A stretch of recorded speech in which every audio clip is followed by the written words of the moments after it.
لیکن اصل بات جو ہے میں آپ کو بتانا چاہتا ہوں، یہ ہے سائیڈ ایشو. اصل ایشو ہے فلسطین کا جو شروع ہونے والا ہے. بھٹی دہکے گی وہاں.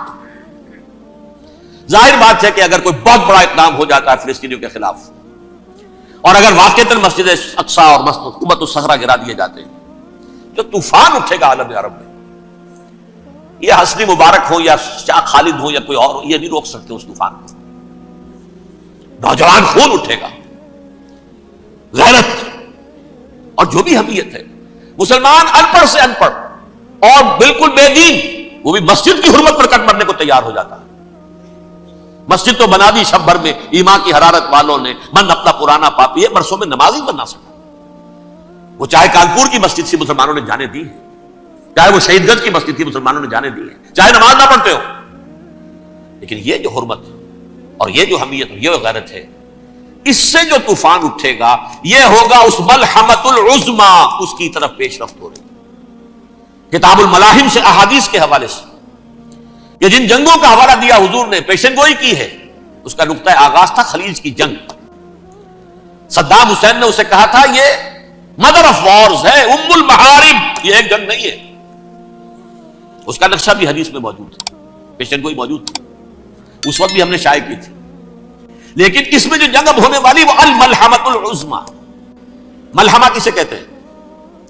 لحم گوشت کو کہتے ہیں، اور قصائی کی دکان کو عربی میں ملحم کہتے ہیں، جہاں گوشت کے ٹکڑے کیے جاتے ہیں.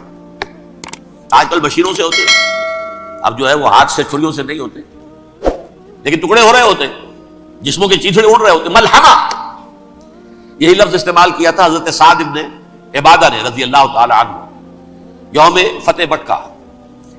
ان کے دل میں تھا کہ اب ہم انتقام لیں گے ان عربوں سے، ان قریش سے. الیوم یوم الملحمہ، الیوم یوم الملحمہ، یہ کہتے ہوئے جا رہے تھے. ایک خاص کیفیت، آج ہے گوشت کے ٹکڑے اڑانے کا دن. حضور سے کہا کسی نے جا کر کہ صاحب تو یہ کہہ رہے ہیں الیوم یوم الملحمہ، الیوم یوم الملحمہ. حضور نے فرمایا نہیں، ان سے کہو جا کر الیوم یوم المرحمہ، الیوم یوم المرحمہ، آج رحمت کا دن ہے، آج تو میں ان سب کو معاف کروں گا. لا تثریب علیکم اليوم، میں تم سے وہی بات کہہ رہا ہوں جو میرے بھائی یوسف نے کہی تھی اپنے بھائیوں سے. اذهبوا فانتم الطلقاء، جاؤ تم سب کے سب آزاد. وہ ملحمہ ہے جس کو کہ حضور نے حضرت معاذ بن جبل رضی اللہ تعالیٰ عنہ کی روایت ہے، اس میں سے جو ابو داؤد میں روایت آئی ہے اس میں الملحمۃ العظما، عظما مؤنث ہے اعظم کا. آپ کہتے ہیں جنگ عظیم اول، جنگ عظیم دوم. عظیم کا باپ ہو گیا اعظم، سب سے بڑا، اور اس کا مؤنث ہے سب سے بڑی، عظما. الملحمۃ العظما، سب سے بڑی لڑائی. میرے نزدیک یہ وار کے معنی میں نہیں ہے، بیٹل کے معنی میں. انگریزی میں یہ دو لفظ علیحدہ ہیں، وار، بیٹل. وار سالوں کو محیط ہوتی ہے، بیٹل کسی ایک خاص جگہ پر جو لڑائی ہوتی ہے اس کو کہتے ہیں. حضور کے اور قریش کے درمیان 6 سالہ وار تھی، جنگ تھی. لیکن battles, battle of Uhud, battle of Badr, یہ بیٹلز تھی، لڑائیاں تھی. تو عظیم ترین جنگ شاید اس اعتبار سے نہ ہو جیسے کہ ورلڈ وار 1 اور ورلڈ وار 2، یعنی اس کی وسعت کا اتنا معاملہ نہیں اور طوالت کا نہیں. لیکن جو لڑائی جو ہے بیٹل ہونی ہے، جس کو کہ یہ لوگ، یا چونکہ میں نے کہا تھا شروع میں کہ سرما ہے میری آنکھ کا خاک حجاز و ہول قدس. نیو ٹیسٹمنٹ کی آخری کتاب ہے the book of Revelation, Revelation of Saint John. اس میں آرمگڈون کہا گیا ہے. اسے ہر مجدون، یہ عبرانی لفظ ہے. ہر کہتے ہیں اونچی جگہ کو، سطح مرتفع. مجدون میگیڈو، میگیڈو ایک وادی ہے، مرتفع، وادی مرتفع. یہ ہے واقع لبنان، اسرائیل اور شام کے درمیان جو ٹکڑا، جو ٹرائنگل بنتی ہے، یہ ہے. یہاں پر بڑی جنگ لڑی جائے گی، اور یہ جنگ صلیب ہوگی جو کہا ہے بش نے. یہ جنگ صلیب سیکنڈ ملینیم شروع ہوئی تھی تو پہلی صلیبی جنگ ہوئی تھی. تھرڈ ملینیم شروع ہوا ہے، یہ سیکنڈ صلیبی جنگ ہے، یہ کروسیڈ ہے. اور میں اس مرتبہ امریکہ گیا تھا تو پہلی مرتبہ مجھے وہاں ایک رسالہ ملا ٹرمپٹ نام کا. یہ امریکہ کے جو بہت ایکسٹریمسٹ قسم کے پروٹیسٹنٹس ہیں، یہ ان کا رسالہ ہے. اور ان کے بارے میں اب کہا جا رہا ہے وہ کرسچین زائنسٹ ہیں. آپ شاید پہلی مرتبہ یہ لفظ سن رہے ہو. زائنسٹ تو ہم سمجھتے ہیں یہودیوں کو، کرسچین زائنسٹ وہ ہیں جو ہیں تو عیسائی پروٹیسٹنٹس ہیں، لیکن اسرائیل کے وہ حمایتی یہودیوں سے بڑھ کر ہیں. یہ میری کسی پہلی تقریر میں شاید بہت سے حضرات کو یاد آ جائے، میں نے کہا تھا 4 سال پہلے ہمارا تنظیم اسلامی کا ایک کنونشن ہوا تھا ہیوسٹن میں، امریکہ کا جنوبی علاقے کا شہر ہے. ایک سیشن اس میں ہم نے رکھا تھا انٹرفیتھ، ایک عیسائی کو بلایا تھا، ایک یہودی بہت بڑا وہاں کا عالم ہے اس کو بلایا تھا. اس یہودی عالم نے ڈاکٹر وشوگراٹ، جو وہاں کی یونیورسٹی میں پروفیسر ایمیریٹس ہے، اس نے کہا تھا کہ یہ اسرائیل کو تو سپورٹ کر رہے ہیں عیسائی، ہم تو نہیں کر رہے. جو پریکٹسنگ یہودی ہیں وہ زیادہ اسرائیل کے حق میں نہیں تھے، یہ تو سن 67 کے بعد انہوں نے اسرائیل کو تسلیم کیا ہے. وہ تو منتظر تھے کہ ہمارا مسیحا آئے گا تو اس کی قیادت میں جنگ کریں گے، جیسے شیعہ منتظر تھے کہ مہدی موعود آئیں گے تو پھر ہم کچھ کریں گے. وہ امام خمینی نے کہا جب وہ آئیں گے آ جائیں گے، لیکن ہم کچھ راستہ کے لیے. زائنسٹ نے آگے بڑھ کر ریاست قائم کر لی، اور جب یروشلم پر بھی پورا قبضہ کر لیا تب جو ہے در حقیقت مذہبی یہودی جو ہے پھر انہوں نے اپنایا ہے، اون کیا ہے، اور نئے سیٹلمنٹس جو بھی بنے ہیں وہاں پر اسرائیل میں اس میں اکثر و بیشتر مذہبی یہودی آیا، اور بروکلن کے علاقے سے سب سے بڑھ کر آئے ہیں، جو امریکہ میں نیو یارک کا ایک جنوبی علاقہ ہے، بہت بڑا یہودیوں کا بہت بڑا گڑھ ہے. نیو یارک کو جیو یارک بھی کہا جاتا ہے، وہ تو اصل میں مرکز جو ہے وہ تو یہودیوں کا ہے. اس حوالے سے وہاں پر جو کرسچن زائنسٹ کہلاتے ہیں وہ اسرائیل کے یہودیوں سے بھی بڑھ کر کہیں سپورٹر ہیں. بہرحال اس دوسری صلیبی جنگ کا معاملہ جو میں کہہ رہا تھا، ٹرمپٹ نامی رسالہ، اس کا ایک مضمون ہے دی لاسٹ کروسیڈ. اب یہ آخری کروسیڈ ہے جو شروع ہونے والا ہے. میں تو حیران ہوں کس قدر کھل کے وہ باتیں کرتے ہیں. رومن کیتھولکس کو وہ کہتے ہیں کہ یہ شیطان ہے، یہ پوپ شیطان ہے، یہ یورپ کو اس نے جمع کیا ہے کرسچینٹی کی بنیاد پر، اور اس میں زیادہ تر کیتھولکس ہیں. آپ کو معلوم ہے برطانیہ بڑی مشکل سے شامل ہوا ان کے ساتھ، اس لیے کہ وہ پروٹیسٹنٹ کا سردار تھا، ابھی پوری طرح نہیں ہے. یورپ جو ہے وہ رومن امپائر دوبارہ یہ کھڑی کر رہا ہے، اور در حقیقت یہ جو ہے یہودیوں سے بھی چھیننا چاہتے ہیں اسرائیل کو اور فلسطین کو، اور مسلمانوں سے بھی، اور یہ وہی کروسیڈ جو تھے اربن ثانی کے اس کی تیاری کر رہے ہیں تاکہ وہاں پر عیسائی حکومت قائم ہو جائے، کیتھولکس کی، پوپ کی حکومت قائم ہو جائے، جیسے ایسٹ تیمور میں تبدیلی. ایسٹ تیمور میں کون سی حکومت بنی ہے؟ رومن کیتھولک اسرائیل میں بنے، تاکہ یہ سارے مقامات مقدسہ جہاں اسرائیل پیدا ہوئے، بیت حضرت مسیح پیدا ہوا، بیت الحم کہاں ہے؟ وہی ہے کہ نہیں؟ جہاں سے ریزریکشن ہوا ان کے خیال میں وہ کہاں ہے؟ وہیں پر ہے کہ نہیں؟ بڑے بڑے گرجے ان کے وہی ہیں. تو اس اعتبار سے ان کا کہنا یہ ہے یہ لاسٹ کروسیڈ کی تیاری ہو رہی ہے، یہ کیفور. اور ان کا کہنا یہ ہے کہ یہ پوری طاقت نیٹو کی جو ہے، یہ پہلے جرمنی سے لائی گئی بوسنیا، انہوں نے خود وہاں جنگ کروائی، انہوں نے خود وہاں پر ایتھنک کلینسنگ کروائی، پھر خود مصالحت کے لیے آ گئے، پھر کوسوو میں انہوں نے خود آگ بھڑکائی. یہ میں نہیں کہہ رہا، یہ وہ ٹرمپٹ رسالہ امریکہ سے چھپنے والا پروٹیسٹنٹس کا رسالہ ہے جو کہہ رہا ہے. پھر انہوں نے کوسوو کے اندر کروایا، اور پھر وہ وہاں پر پیس فورس کی حیثیت سے آ گئے.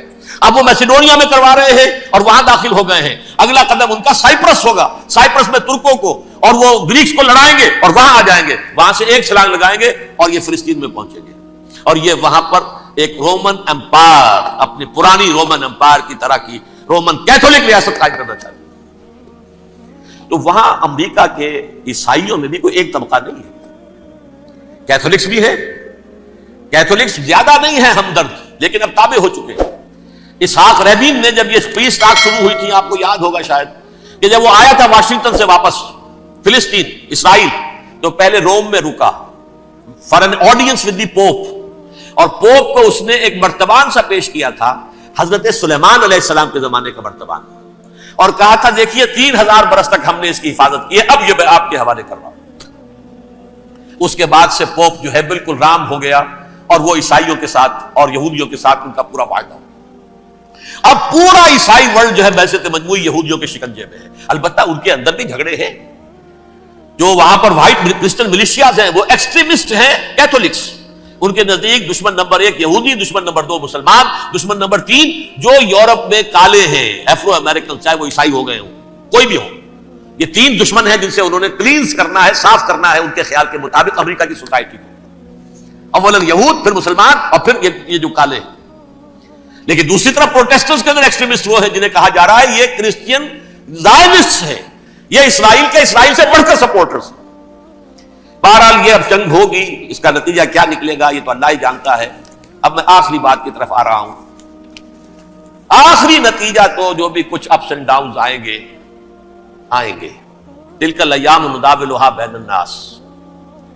آخری نتیجہ ڈراپ سین وہ یہ ہوگا کہ اللہ کے دین کا بول بالا ہوگا اور پوری دنیا پر محمد کے لائے ہوئے دین صلی اللہ علیہ وسلم کی حکومت قائم ہوگی.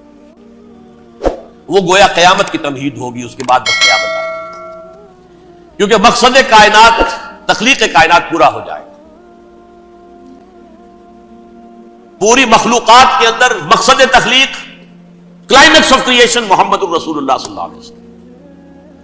دین کی تکمیل محمد الرسول اللہ صلی اللہ علیہ وسلم. اور اس خلافت عرضی کے لیے جو حضرت آدم کو خلافت دی گئی تھی، جب اس میں وہ خلافت پوری دنیا پر قائم ہو جائے گی، اس کا مقصد پورا ہو جائے گا. And that will be the beginning of the end. اس کے بعد قیامت ہے. آخری نتیجہ تو یہ نکلنا ہے. اس سے پہلے سزائیں ہمیں بھی مل رہی ہیں، اور یہاں میں کانٹے کی بات جو چھوڑ گیا تھا اس وقت بیان کر دوں. اللہ نے اس مغضوب علیہم قوم کو، اس ملعون قوم کو کیوں اب تک چھوٹ دیے رکھی؟ میں بتا چکا ہوں یہ بڑے عذاب کے مستحق ہو چکے تھے حضرت عیسیٰ علیہ السلام کے زمانے میں. چھوٹتی ہے ابھی تک ہے، بلکہ ایک مرتبہ ابھارا ہے. 1900 برس کے بعد ابھرے ہیں یہ. بالفور ڈیکلریشن 1917 سن 70 عیسوی کے بعد، تقریباً 1900 برس، 1850 برس تو ہے کم سے کم. پھر creation of Israel 1948، 1967 extension of Israel, یروشلم پر قبضہ. یہ سارا جو ہے کیوں ہے؟ اللہ تعالیٰ اس خیر امت محمد صلی اللہ علیہ وسلم اس کے بہترین حصے کو سزا ان ملعونوں کے ہاتھوں دے رہا ہے. کیوں؟ جو جرم انہوں نے کیا تھا وہی ہم نے کیا. انہوں نے اللہ کی کتاب کو پیٹھ کے پیچھے پھینکا. نبذ فریق من الذین اوتوا الکتاب کتاب اللہ وراء ظہورہم. ہم نے اپنی پیٹھوں کے پیچھے پھینکا کہ نہیں. کولونیل رول سے آزاد ہوئے، کہیں اسلامی قانون نافذ کیا، کہیں اسلامی نظام قائم کیا. تو جو جرم ان کا تھا وہی ہمارا ہے. اور ہم خیر امت ہیں، اور ہمارے میں سے خیر ترین عرب ہیں. ان پر اللہ کا فضل، ان کی مادری زبان میں اللہ کی کتاب موجود ہے. پھر انہوں نے اللہ کے دین کو پیٹھ دکھائی. جو ملک آزاد ہوا کولونیل رول سے، یا اس نے قبلہ کر لیا اپنا ماسکو کی طرف، یا کر لیا واشنگٹن کی طرف. کسی نے مکے کو قبلہ بنایا.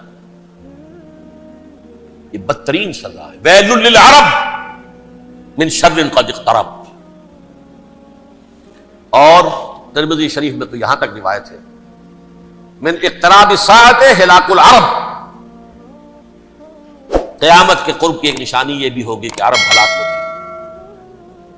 ایک حدیث میں الفاظ آتے ہیں کہ حضور نے جب کہا یہ ہوگا یہ ہوگا یہ ہوگا، یہ بربادی آئے گی، تو کسی زوجہ محترمہ نام میں بھول رہا ہوں، انہوں نے پوچھا کہ عرب اس دن کہاں ہوں گے؟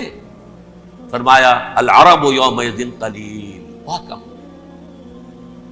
آخری خاتمہ ہونا ہے یہود کا حضرت مسیح علیہ السلام کے ہاتھوں. وہ عذاب جو 2000 برس تک ان سے ٹلا رہا وہ آئے گا، اور ان کے رسول ہی کے ہاتھوں آئے گا. لیکن اس سے پہلے مسلمانوں پر یہ عذاب آ رہا ہے. ہولوکاسٹ کے درجے کا عذاب آ رہا ہے. البتہ ہم پاکستانی اس میں یوں سمجھ لیجئے کہ وہ تو خبریں موجود ہیں احادیث میں، وہاں تو جو ہونا ہے. اتنے انسان مریں گے کہ ایک پرندہ جو ہے اڑتا چلا جائے گا، وہ نہیں چاہے گا کہ نیچے اترے تو کسی لاش پر اترے، اسے جگہ نہیں ملے گی زمین خالی کر کہیں اتر سکے. تھک ہار کر گرے گا، مرے گا تو بھی لاش کے اوپر گرے گا. یہ الفاظ ہے حضور صلی اللہ علیہ وسلم. الملحمۃ العظمی الملحمۃ الکبریٰ. یہ لاسٹ کروسیڈ، ٹرمپٹ اخبار نے، میں اس کا فوٹو اسٹیٹ بھی کبھی آپ کو دکھا دوں، ویسے میرے ساتھ ہے وہ رسالہ ٹرمپٹ. دی لاسٹ کروسیڈ اس کی تیاری ہو رہی ہے.